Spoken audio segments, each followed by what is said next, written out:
So dito naman mga tropa, sa mga nagtatanong nga pala kung paano magturo ng wet feeding sa kambing na ayaw kumain ng basang feeds. So ganito lang gagawin natin. Ang una natin gagawin syempre, dry feeds muna ilalagay natin sa kanilang feeder. Yan. Maglalagay muna tayo ng dry feeds para kumain sila. Ayan. So ganyan muna para kainin nila kasi pag binasa agad natin, hindi po nila kakainin. Gaya nitong tatlo na to, hindi pa to sanay sa wet feeding. Yeah, mga upgraded daw po ito.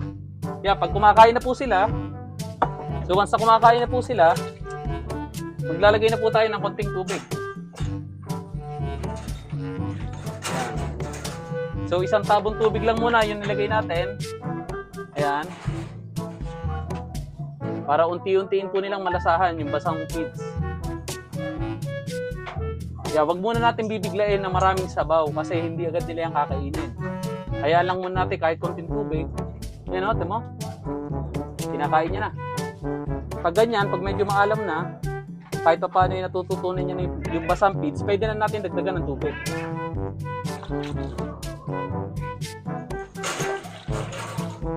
Yan mga tropa, hanggang dalawang tabong tubig lang muna tayo para hindi sila mabigla. Yan ang gustong-gusto nila. So, ang gagawin natin dito, para maturuan natin, every morning, ayan muna ang una nating ibibigay na pagkain sa kanila para sila ay matuto. Pwede namang gawin nyo, ay direct nyo na ibigay na basa.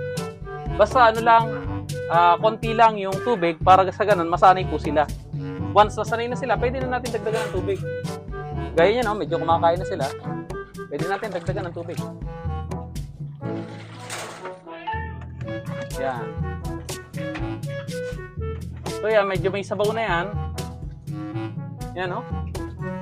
So sa ganyang pamamaraan, unti-unti nila makikilala yung wet feeding. Kaysa pag dry feeding na konting feeds lang, ubus agad nila. Pero pag may sabaw, mabilis silang nabubusog mga tropa. Yan, no? Gusto niya na ngayon. Ito, nung una ay hindi maalam kumain ng wet feeding. Ang gusto niya lang ay dry. Pero ngayon, halos isang linggo na natin tinuturuan, medyo maalam na po. Yan. So hanggang dito na lang muna.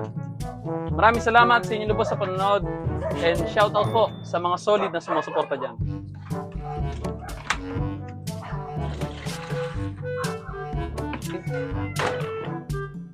Pero syempre, yung ginagawa kong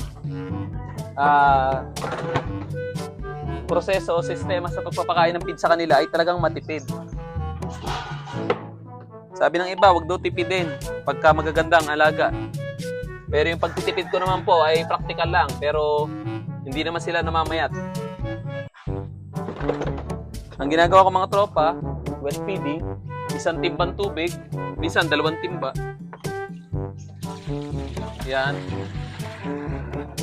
Kasi pag naglagay ka agad ng feeds, kakainin po agad nila, tapos may hirapan ka na magsalin ng tubig. Tapos ang ginagawa ko naman, etong feeds na may sabaw na, eto kasi yung mga natira dun sa mga inahin na may anak, tsaka dun sa barako, ay dito ko naman pinapakain sa aking mga inahin ng mga wala pang anak. Yan, ganyan lang. Yung feeds ko pa nga mga tropa ay may halong darak para talaga pong matipid. Kasi pag hindi ka nagtipid, ay wala ka pong kikitain. Kasi nga, iba naman na ngayon ang panahon. Kailangan ng... Yan. So, masabaw yung kanilang feeds. Pero mamaya, ubos na po yan. Tapos, ang bilis pong makakadaya sa kambing natin dahil nabubusog agad sila sa tubig. Alam naman natin, ang kambing po ay walang kabusugan sa kumpay. So, pagtapos silang kumain yan, mamaya, lalagyan na po natin sila ng mga kumpay na damo o kaya mga itil-itil. Ganyan lang po yung routine natin para makatipid po tayo. At the same time, kailangan natin dayain ng konti ang kambing dahil nga wala silang kabusugan, kaya nagwe-wet feeding tayo na may sabaw na marami para mabilis po silang mabusog. Tapos noon, edi kakain na lang sila ng kumpay, tapos pahinga na po ulit, sa hapon na po ulit ang ulit.